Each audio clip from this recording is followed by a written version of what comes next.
საქართველომ ჩაატარა ის რეფერენდუმი, რომელთაც დღესაც ვარსებობთ როგორც სახელმწიფო, როგორც დამოუკიდებელი სახელმწიფო, როგორც ქვეყანა, რომელმაც თავისი ნება გამოხატა.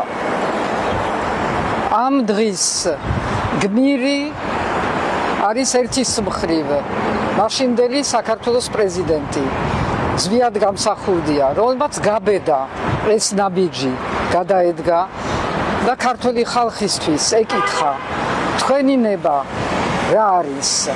იყოთ რუსეთში, იყოთ რუსეთი, თუ იყოთ საქართველო დამოუკიდებელი, როგორც მოდიოდა საუკუნეების მანძილზე. მეორე გმირი არის ქართული ხალხი, რომელმაც თავისი სათქმელი თქმა გამოხატა თავისი ნება და გამოხატა თავისი ნება როგორც ერთობლივი ნება, როგორც ყოველივე ამ ქვეყნის მოქალაქეს ნება. უმცირესობებიც მონაწილეობდნენ და უმრავლესობაც ცხადია. და ეს არის ის ყველაზე ნიშანდობლივი ამ რეფერენდუმში და ამ გადაწყვეტილებაში, რომ საქართველომ მთლიანად თავისი მეთაურით და თავისი ხალხით უარი თქვა რუსეთზე, უარი თქვა იმ უახლოეს წარსულზე, რომელიც იყო მონობის წარსული, უარი თქვა დამონებაზე და თანხმობა მისცა იმას, რომ ევლო თავისი გზით, თავისუფალი გზით. და ეს კითხვა სამწუხაროდ დგას ჩვენს წინაშე 35 წლის მერე.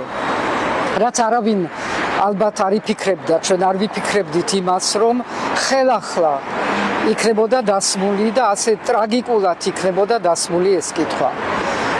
რა გინდათ, რუსეთი თუ საქართველო? რუსეთი თუ თავისუფლება? რუსეთი თუ დამოუკიდებლობა? რუსეთი თუ სახელმწიფო? და ჩვენი პასუხი არის კიდევ ერთხელ გასაცემი. კიდევ ერთხელ გასაცემი ყველანი ერთად. იმიტომ რომ არაფერი არ უწყობს ხელს იმ რუსეთს და იმ მტერს, როგორც ამ ერის დაყოფა. და ყველა მხრივ, ყველანაირად ცდილობს რუსეთი სწორედ რომ დაგყოს. და ყველანაირად ცდილობს ამას რუსული რეჟიმი საქართველოში, რომ არ შედგეს ერთობა, არ შედგეს ერის ნება, არ დავინახოთ საიდკენ უნდა საქართველოს სვლა, საიდკენ უნდა საქართველოს განვითარება. ასე რომ ეს პასუხი დღესაც ჩვენი გასაცემი არის.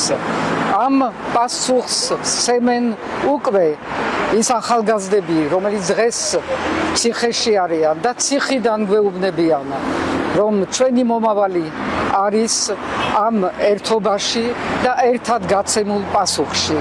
არა რუსეთს, კი საქართველოს.